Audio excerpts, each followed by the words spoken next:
So I'm seated in the Razer Project Arielle, the world's first mesh chair with heating and cooling. So hopefully you're starting to feel some of that cool air on your neck, the side of your body. So what you're actually feeling is our bladeless circular fan design built directly into the back of the chair, similar to a Dyson.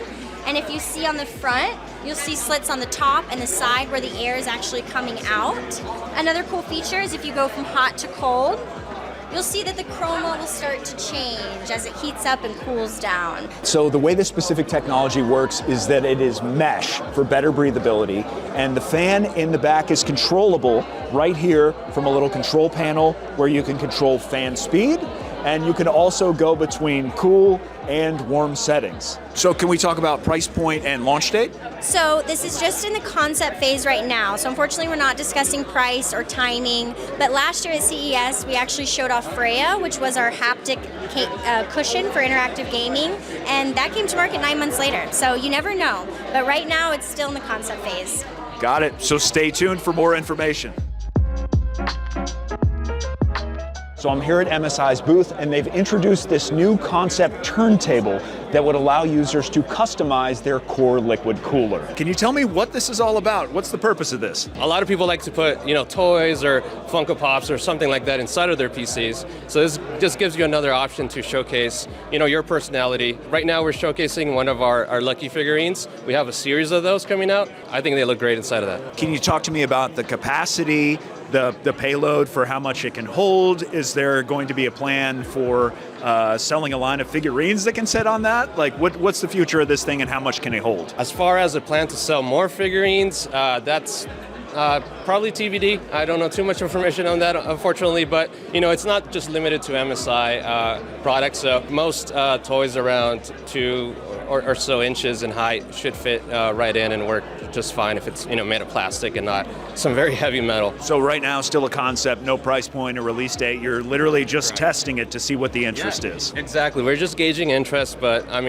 interested. I'd love for it to come into production and just give PC gamers a way to express themselves even more. I'm Mark Hubbard. I'm one of the product managers for Legion at Lenovo. Here we have the Legion GO S powered by Steam. So this is going to be the first official Steam OS gaming handheld licensed by Valve. So it's going to have 2 chip options. It's going to have the AMD Z1 Extreme and a Lenovo exclusive chip called the AMD Z2 Go. So some of the other things we did versus the current Legion Go is this is going to be a uniform body, so no longer detachable controllers on the GO S. There's still the Go 2 prototype that does have the detachable controllers for it, for people who've really liked that feature. And then the big thing here is partnering with SteamOS has given a really premium out-of-box experience and makes it very easy to jump directly into the games you want to play and get right into the Steam library that you've accumulated over time. There's a few other things we've done on this that make it a very complete device. So one, we've added the 8-directional D-pad, which is new for our gaming handheld ecosystem. We also have a nice little quality feature back here, which is going to be trigger switches, which change the actuation point of where the triggers actually hit. So for FPS games, maybe you want a higher actuation point so it's easier to pull that trigger, or for a racing game where you need to taper the trigger, you can reduce that actuation point or lower it. It comes by default with a 2242 SSD, but it does support a 2280 form factor, which is different from the current Legion Go, and then it has the expandable storage on it as well. So the Windows version of the device is hardware identical to the SteamOS version. The biggest difference, other than the software experience, is going to be the color. So the Glacier White is exclusive to the Windows version. Nebula Violet color, the purple color, is exclusive to the Steam version. The experience should be very similar from a hardware perspective. The biggest differentiator is going to be what users are wanting to look at for a Windows experience, and that experience that they've come to know and love, since it's identical to like a laptop Windows experience versus the SteamOS, which is designed perfectly for a gaming handheld. So same chips, same memory configurations, same storage configurations. The difference is really the OS and the color. The device behind me changes the way you can experience VR. Welcome to the Rotoverse.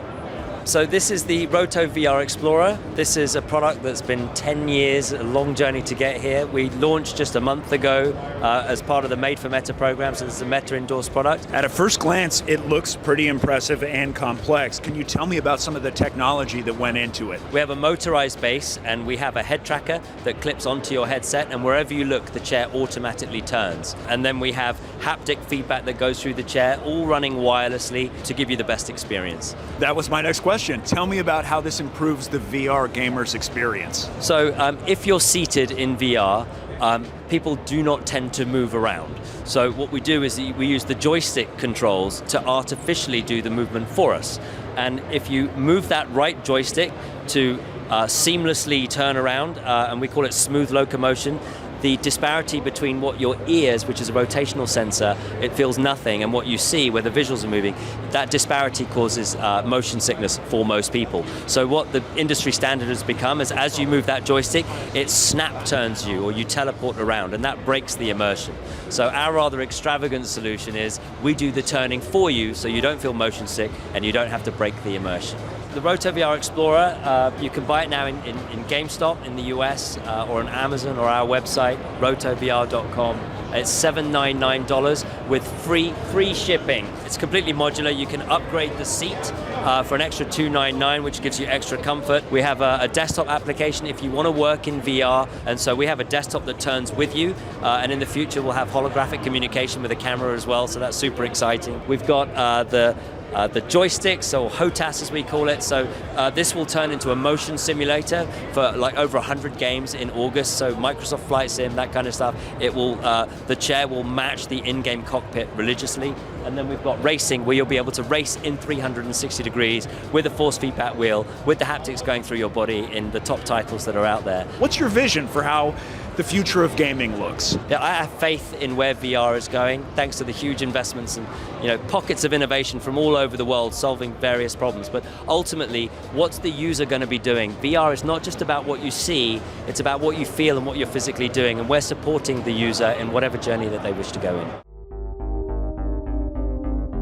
This is the world's first bendable monitor from LG. At the push of a button, it can go from a flat screen to a 900R curvature. All right, so what do we got here? Something really exciting. I mean, we have this huge OLED that is now, as we call it, bendable. What this means, you have the ability to change the curvature at the touch of a button on this. I can press the button and bring it down all the way to a 900R curvature. And that's like perfect where the position is going to be on your desktop, on your, for your computer setup. And of course, being 5K, 2K resolution, we're talking ultimate resolution over 10 million pixels on this monitor, and being able to support up to 165 hertz refresh, standard mode, or it is a dual mode, so we can actually do up to 330 hertz at half resolution. This is also OLED, so if I want to do photo editing, video editing, this supports DCI P3 coverage almost to 99%. This is an excellent monitor, and then it of course has the immersive capabilities to go from flat when I'm working to curved when I'm gaming. Wow, so LG's bendable offerings are here to stay. They're a new line. They seem to be pretty popular. They certainly garner a lot of interest at CES. That's why we're talking, right? So yeah, it's one of those really cool flagship wow products that, this is like perfect for me. We just hope to sell a lot of them. No pricing details yet, and release date will be put out later this year.